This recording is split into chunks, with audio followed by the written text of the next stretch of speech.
સરસ મજાનું નાટક બતાવવાના છીએ. હસવું આવે તો ખળખળાટ હસી લેવાનું. ઈ વાત સાચી હો કમલા, હસેનું ઘર ઓલા રમલા કઈ નવા જૂની છે? લા નવી આવતી ને અને જૂની જાતી નહીં. ઈ વાત તારી હાસી હો રમલા. ગઈકાલે મેં મારી પત્નીને ફોન કર્યો કે તારે પિયરે ગયા 10 દિવસ થઈ ગયા, તું તો મને યાદ જ નથી કરતી ને. મારી પત્ની કહે હોતું હશે એવું, તમે તો મને ચારે બાજુ દેખાવો છો. અડદની દાળમાં, ચોખાના દાણામાં, ઘઉંના લોટમાં. લે સાલો મને તો આંચકો લાગ્યો. હું ધણી છું કે પછી ધણેરું? હા ભાઈ હા, કાગડા બધે કાળા જ હોય. ઈ વાત તારી સાચી હો રમલા. બીજી એક વાત કહું. એકવાર હું મારા સાસરે ગયો. મારી સાસુમાએ મને 8 દિવસ સુધી પાલકની ભાજી ખવડાવી અને 9મે દિવસે મને પૂછે, એ સામાઈ રાજા હું બનાવું? પછી તો મેં કહી દીધું, ખેતર બતાવી દો ને, હું જાતે ચાલી લઈશ. ઓહો હો હો, ખરેખરી ગઈ હો. અરે હું હમણાં મારી પત્ની સાથે શાક માર્કેટમાં ગયો હતો. મારી પત્ની મને કહે 2 કિલો વટાણા લઈ લો. મેં કીધું લઈ લે ને. પછી મેં કીધું એમાં હું પૂછવું હોય? તો ઈ કહે કે આ વટાણા તો તમારે ફોલવાના છે ને. એક દિવસ મેં મારી પત્નીને કીધું, આ ઘરનો મોભી છું મોભી. મારી પત્ની કેલા મોભી ભલે ને હોય, રિમોટ તો મારી પાસે છે, મારી પાસે. મેં મારા છોકરાને કીધું કે અમે તારા જેવડા હતા ને તો 10-10 કિલોમીટર હાલીને જતા, તો મારો છોકરો કહે છે તમારા પપ્પાએ તમને બાઈક જ નહીં લઈ દીધી હોય. એમાં જીવો આવ્યો ત્યાંથી છોકરા તો આપણું જીવ લઈ ગયા. જીવ, એનું નામ જીવો નહીં, મરો એવું રાખવું જોતું તો મરો.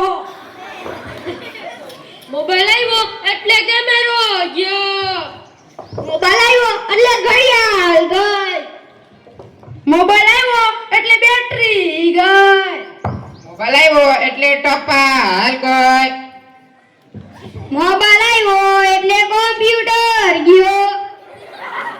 મોબાઈલ આવ્યો એટલે રમાતું ગઈ. આ મોબાઈલ આવ્યો એટલે નિરાત ગઈ. એમાં આપણો મોબાઈલ આપણી ઘરવાળીના હાથમાં આવ્યો તો આપણે ગયા. એક દિવસ મેં મારી પત્નીને કહ્યું, આ ઘર હું ચલાવું છું. તો મારી પત્ની હું કહે તમને કહું? તો મારી પત્ની કહે, આ ઘર ભલે તમે ચલાવતા હોય પણ સ્ટીયરિંગ તો મારા હાથમાં રહેશે હો. અરે આ ગામડા અને શહેરોમાં 25 પૈસા હાલતા કોને બંધ કરાવ્યા ખબર છે કોઈને? સરકારે બંધ કરાવ્યા. નહીં હો, આ જીઓ વાળો મુકેશ અંબાણીએ બંધ કરાવ્યા. એ મુકેશ અંબાણીના લગ્ન થતા હતા ત્યારે એક પાવલી એટલે કેટલા બધા પૈસા કહેવાતા.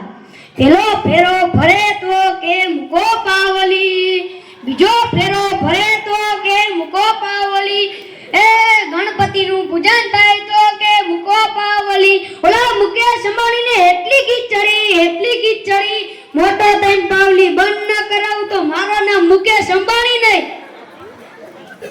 ને એમાં મોબાઈલના કારણે છોકરા કઈ બગડ્યા છે.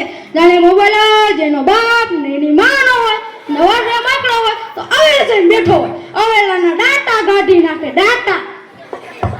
અને મેં ઓલા પહેલાને કહ્યું કે તારો છોકરો પથ્થરના ઘા કરે છે, કોકને વાગી જશે તો? પહેલો કહે, એ મારો છોકરો નહીં પણ મારો ભાણિયો છે. મારો છોકરો તો તારા બૂટમાં પાણી ભરે પાણી. કાલે મેં મારા છોકરાને નાટા ફાટા કરી સંસ્કાર દઈને ઘરેથી શાળાએ મોકલ્યો હતો. શાળેથી ઘરે આવ્યો ત્યારે તો પલળે કાગડા જેવો થઈ ગયો. અને મારા ટિન્ટુને સાહેબે પૂછ્યું કે 15 ભણના નામ બોલ ને. મારો ટિન્ટુ કહે, એક સફરજન, બીજું તરબૂચ, ત્રીજું પપાયું અને 1 ડઝન કેળા. લ્યો થઈ ગયા ને 15 ભણના નામ.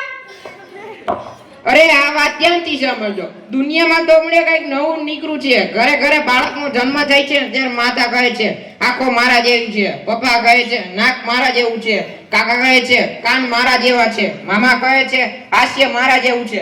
પણ જ્યારે કઈક છોકરો મોટો થાય છે ને કઈક શરારત કહે છે ને ત્યારે તો તેને બધા એમ કહે છે કોના જેવો થયો.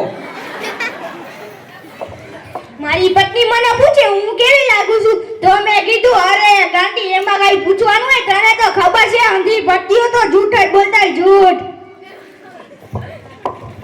મારી પત્ની કહે હું મરી જાય પછી મેં કીધું તું મરી જાય પછી તો હું ગાંડો થઈ જાઉં ગાંડો.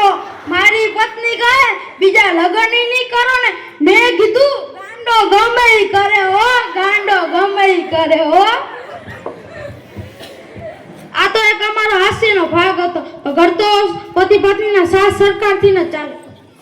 ઘર હોય કે શાળા અથવા દેશ ચાલે તો સાથ સહકારથી ન જ. લ્યો તો હવે સૌના ઘરે જાઓ. આ લોકો તો નવરા છે, આપણે થોડી નવરા છીએ. હાલો હાલો